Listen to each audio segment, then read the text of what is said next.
Good evening everyone and welcome sa aking bagong vlog.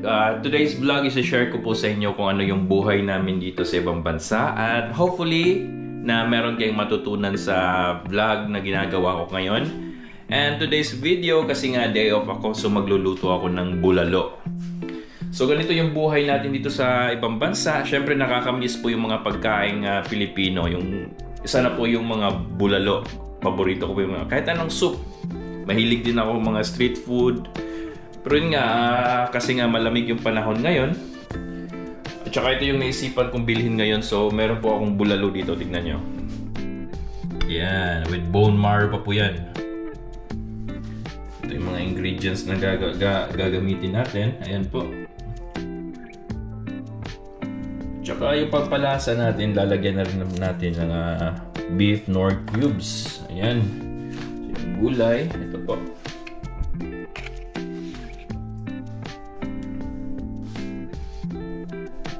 So, ayan po. So, tara't samahan niyo po ako at saka samahan niyo po ako magluto. Titignan natin kung kakayanan ba natin tong ginagawa natin. So ayan, I think okay na tong bulalo natin ngayon mga amigos. So pinakuluan po after 3 minutes. Ayan po. So tara mga amigos at sisimulan na po natin magluto ng bulalo. So of course, papainitin muna natin tong kaldero natin o yung lutuan natin and lalagyan natin ng mantika. Hindi po ako chef, pero kailangan ko pong matutong magluto kasi yun nga, nakakamiss yung pagkain natin sa Pilipinas. So make sure na mainit lang po itong mga ka-amigos. Kasi mas nakakamura po tayo pag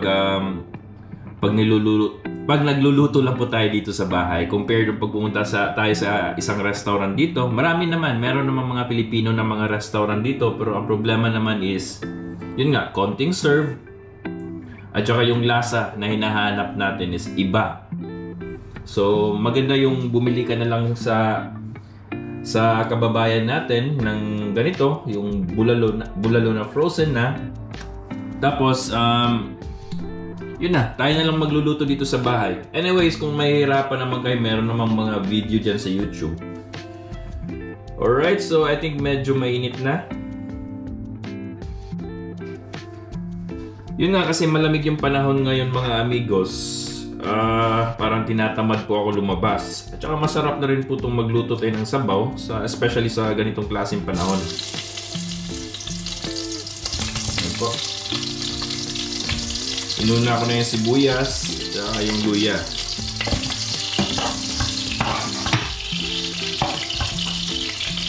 Ayan.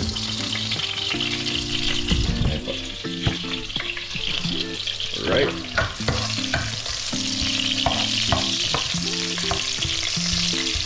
Napakaraming version po ng bulalo. Pero ako sinusubukan ko lang po magluto kasi yun nga, nakakamiss yung pagkain natin.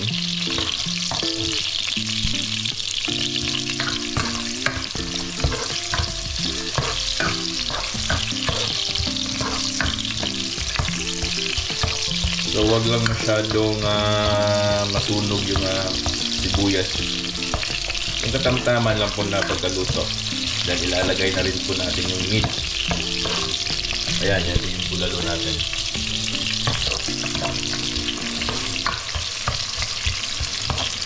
And by the way, ako mga amigos, mahilig po talaga ako sa sabaw. Ayan. Okay, balik muna tayo dito. Yan po. And by the way mga ka-amigos, kung nagustuhan nyo itong video na to, paki-subscribe naman po, like and follow naman po sa FB page ko. Suportahan nyo naman po yung first new na video ko po, first vlog ko po. Kasi medyo busy po talaga ako sa trabaho. Tsaka minsan after work, tinatamad na po ako. Kasi dito, trabaho namin is 12 hours. Then pag uwi sa bahay, especially pag may pamilya po kayo, inuuna po namin yung anak namin. Especially kami, Inahatid ko po yung anak ko sa eskwelahan. So talagang nagmamadali po talaga ako umuwi sa bahay.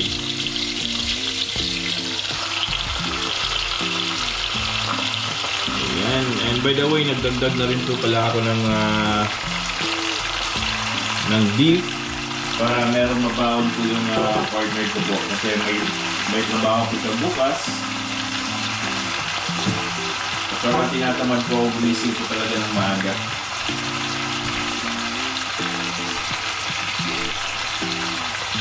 Ayan.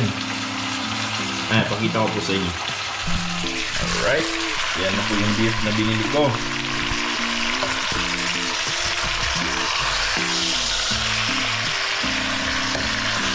Isipin nyo, ganito lang kaliit ha. Itong malaki lang na portion na to. Mahal na to. Siguro nasa mga 700 pesos yata. Tapos nagdagdag pa ako ng cube. Yan, yung maliliit na yan. Binili ko dyan sa malapit sa amin na Turkish na tindahan. Hahaluan ko po sana siya ng paa ng baka kasi yun nga lang po, sabi ng nagtitinda doon, bukas pa po daw sila meron. So siguro by next time gagawa po tayo ng balbakwa. Okay po yun. I think masarap din po naman yung paa ng baka for bulalo.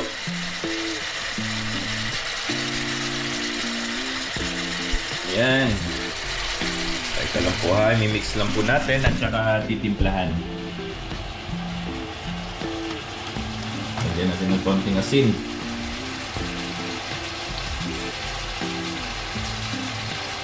Kasi yung partner ko, plano ko siya pagbaunan nito bukas kasi maaga yung pasok niya. Ganyan po dito sa ibang bansa, tipid-tipid lang po tayo mga ka-amigos. Minsan yung ulam namin umaabot ng 3 araw, 2 araw.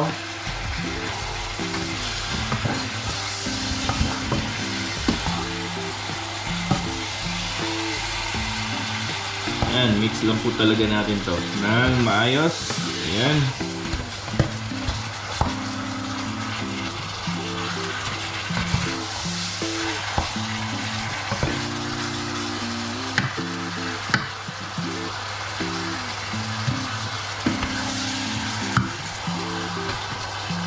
Siguro takpan ko muna natin to. Ayan. Alright, so takpan ko muna natin to. Ayan. So ipapakita ko po sa inyo ano yung laman ng ref ko. Kasi kanina pumunta po kami dun sa tindahan ng kababayan natin. Yung tinatawag namin dito na Filipino store. So, papakita ko po sa inyo ano yung mga binili ko para sa next natin na ulam pag walang pasok. Ayan.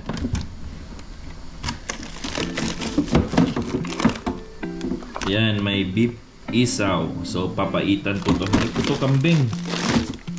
Parang nagkamali po yata ako ng bili. So papaitang baka po pala. May siomay. Ayan. Then, may dugo po tayo ng baboy kasi plano ko po magdinuguan. At saka ito yung isa sa mga paboritong isda, yung galunggong. Yan. Paborito din ng anak ko yan. So, sa next food trip natin, samahan niyo po ako magluto ng ganyang klaseng pagkain. Alright, check muna natin. Okay. Bango na. Ayan. Masarap na. Okay, sige lang po. Luin natin ng maayos. Ayan. And by the way, meron pa pala akong sobrang beef na in-add ko dun sa fridge para bukas. Subukan ko naman magluto ng ibang potahe gamit naman yung beef cube na binili ko.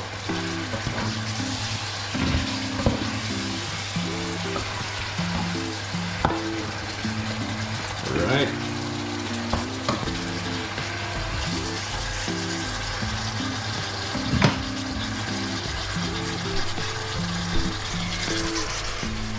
Ayan po ulit.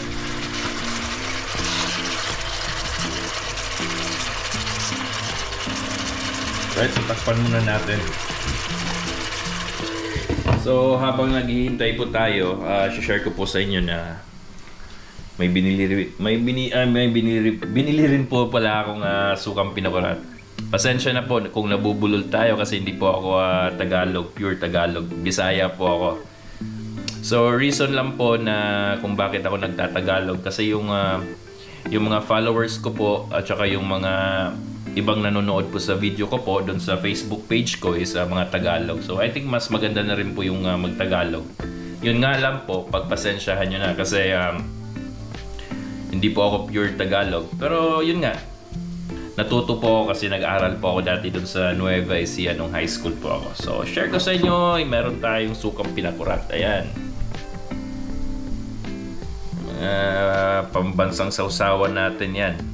Made from Mindanao sa Pilipinas. Ayan. Ayan, meron pa tayo.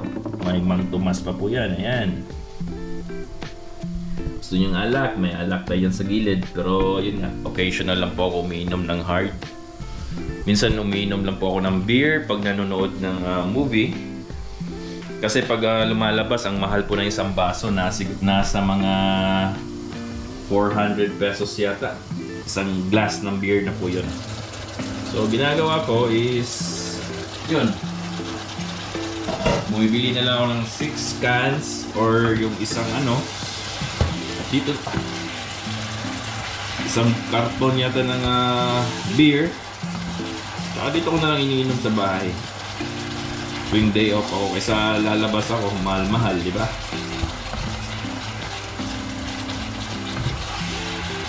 Alright, so I think ready na to. Let's see.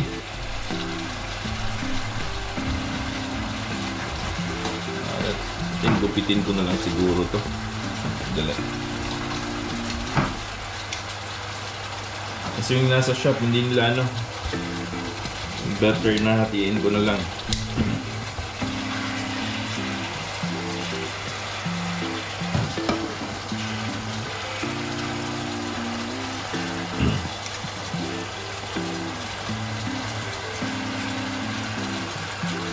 Ito, ganda. Tiin na lang natin para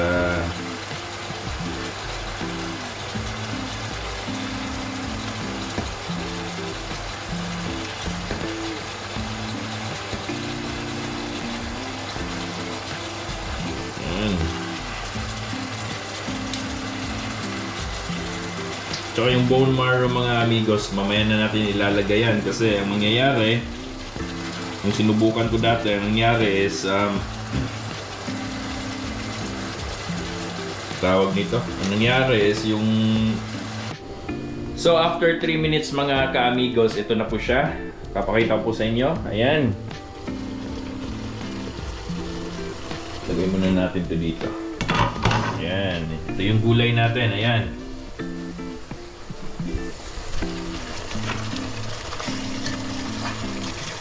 Okay ito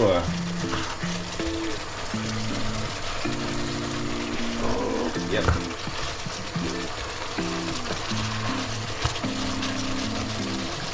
I think pwede na natin ito lagyan ng sabaw para mapakuluan.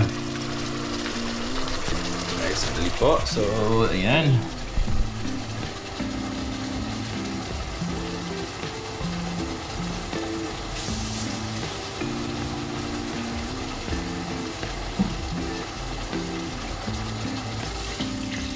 Siguro mga 3 or 4 nito.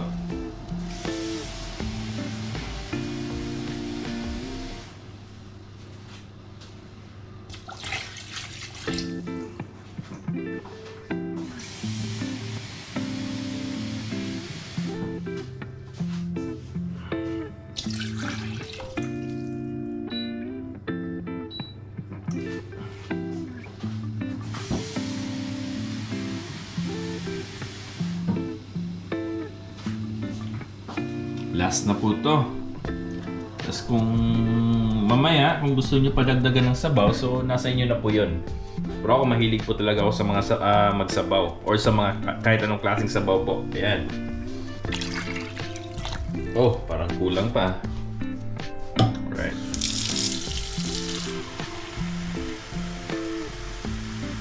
Ayan.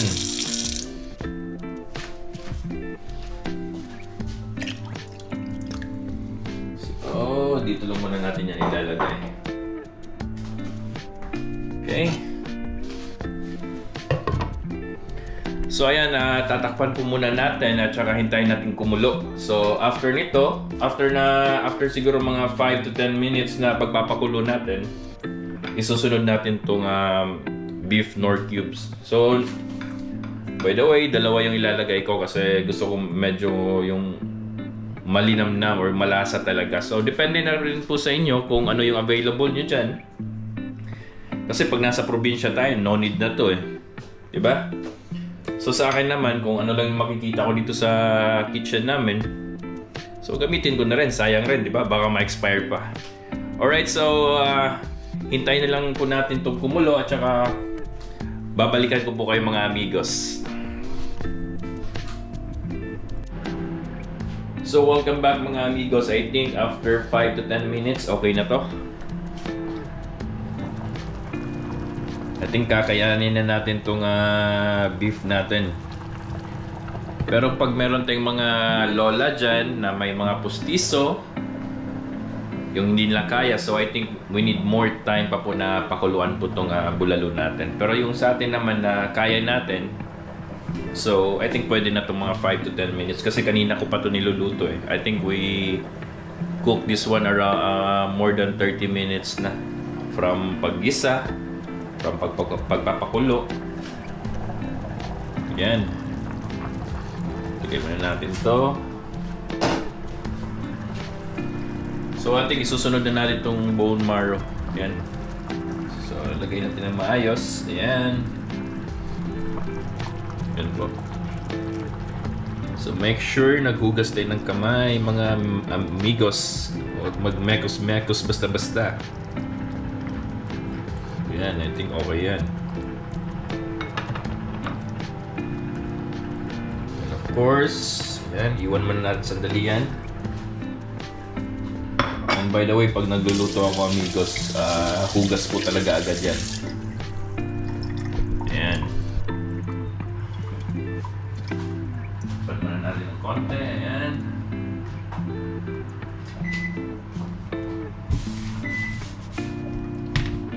Gasan muna natin ito kasi ako po talaga pag nagluluto ayoko yung makita dito sa lababo na or sa sink natin na maraming hugasan na nakatambay. Ayoko po ganun. As much as possible gusto ko hugasan po talaga agad. Ayan.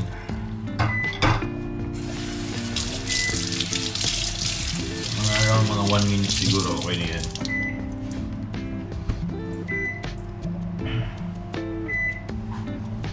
Alright, ayan. Then meron pa tayong rice kasi kaninang maga marami ako niluto. So ito, ininit ko na. Sayang din, di ba? Ayan. And we have burger steak. Kasi kanina nga po, doon kami pumunta po kami sa Filipino store kung saan namin to binili tong bulalo na to. Bumili din kami ng spaghetti sauce na made from ate po. Then yun nga, napadaan kami sa may Jollibee kanina. So bumili na rin kami ng paborito ng anak ko, yung burger steak. Dati pa yun kahit nung nasa Cebu pa kami.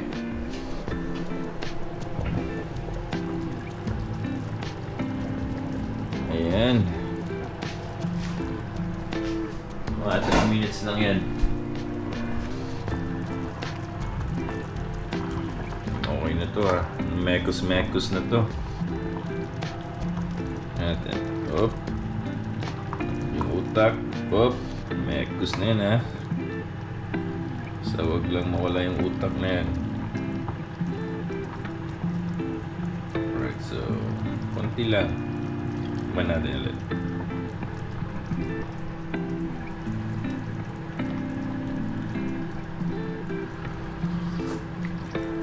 Oh my God, ang sarap. Wala akong masabi, masarap po.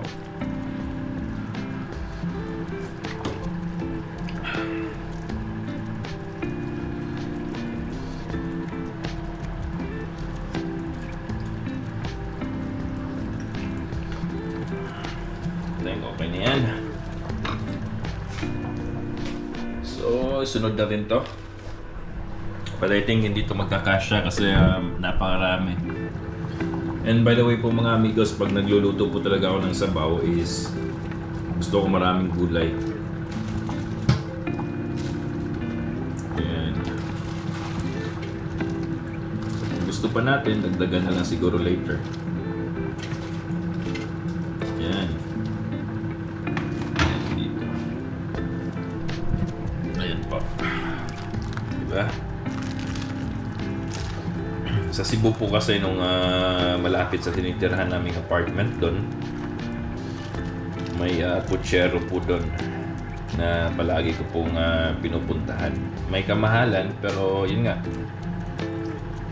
pagkain masarap po. Ayan, mektos na yan, insan yung putsero natin. Ayan po.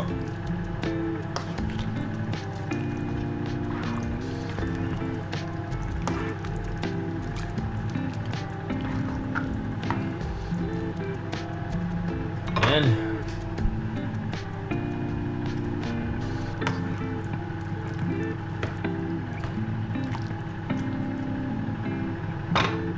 So ready na po yan mga amigos. So ayan po, tapos na po yung bulalo natin, and thank you for watching mga amigos, and I hope subscribe niyo po yung YouTube channel ko. Pati na rin po yung paki-follow naman po nung Facebook page ko po. And by the way, supportahan niyo po ako dito sa first vlog ko po, and see you sa ating day 2 na vlog natin kung ano yung mga buhay-buhay natin dito sa ibang bansa. Alright, so ingat mga amigos, and thank you for watching.